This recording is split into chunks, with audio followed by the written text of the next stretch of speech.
And welcome back. We're wrapping up our conversation with Deb DeBare, who's the outgoing director of the Rhode Island Coalition Against Domestic Violence. So you see the progress that we've been making in domestic violence and maybe some of the obstacles as well as a reflection of our society? I mean, you talk about how if women are treated with respect in society as general, that translates into more respect in intimate relationships. Do you see the Me Too movement as being relevant? Oh, absolutely. I think that there has been so much of an outpouring of public awareness in the past year, with the driven, to a large degree by the hashtag Me Too movement, where women are not as ashamed or embarrassed to talk about their own personal experiences. And so we've seen that sort of fast-forwarded over the past year, where we've had a number of victims and survivors that have come forward and said, I want to lend my voice to how can I help? But this is workplace versus bedroom or kitchen or wherever the... But it's part of that larger societal context where women are devalued in our society still to a significant degree.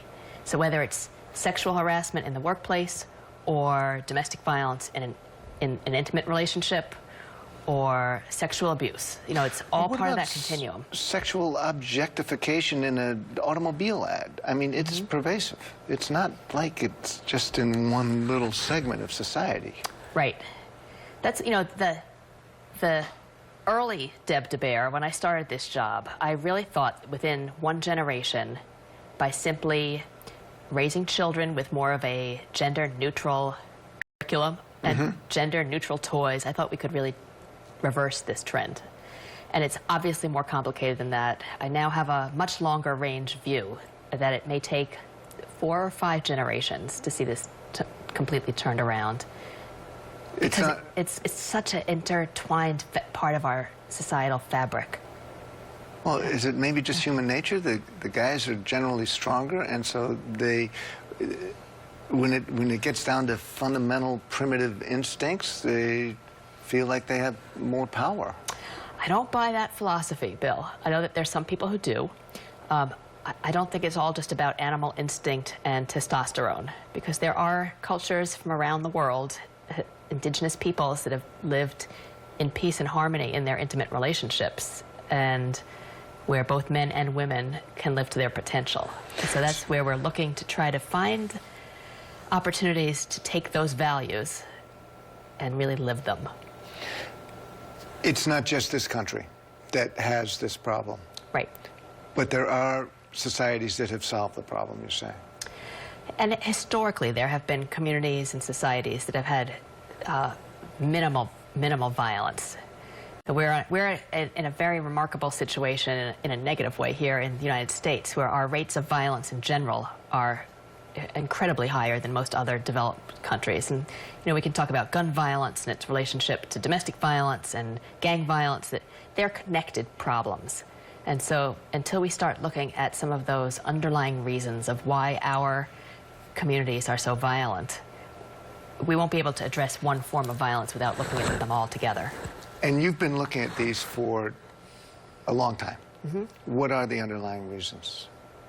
Why is America so violent? Whoa, that's a big... We need more time to... We got a minute and a half. Left. But you've been studying this virtually, or you're certainly looking at it. Yep. I was at a training with a group called the Racial Equity Institute a couple of weeks ago, and they used an analogy about groundwater, which really resonated with me. If you think about that, it's the groundwater in our society that is continuing to perpetuate and to keep the values of violence and power and greed flourishing. We have to figure out how to stop the groundwater from continuing to flow. But we celebrate it in all of our activities. I mean, look at the NFL. Winner take all, and the toughest team wins, and they're our heroes. That's why it's going to take us a few generations to really flip this around. I think when we see things like more women in positions of power and authority in politics, in government, in all of our systems, some of the values that women may bring to the table, just from the nature of being women. When you see more people from marginalized communities, communities of color, they bring different experiences. Yeah, but it's not all women are immune. I mean, Hillary Clinton was more of a hawk than Donald Trump when it comes to foreign policy. Yep, but I'm not talking about individual women or individual politics. If you were to take the proportion of women and people of color, marginalized communities, people with disabilities, if you took groups and flipped the proportion of people who are in positional authority right now, over the next generation or two, I think we would see dramatic change in violence because the values would shift. So you consider it to be a great achievement to have passed a law in Rhode Island taking guns away from those accused of domestic violence? Yes, that was a very good, positive step forward. And probably the last gun law change we may see in the state for a while. Well, you never know. I mean, the tide is shifting in terms of public opinion, it seems. Slowly, but it's shifting.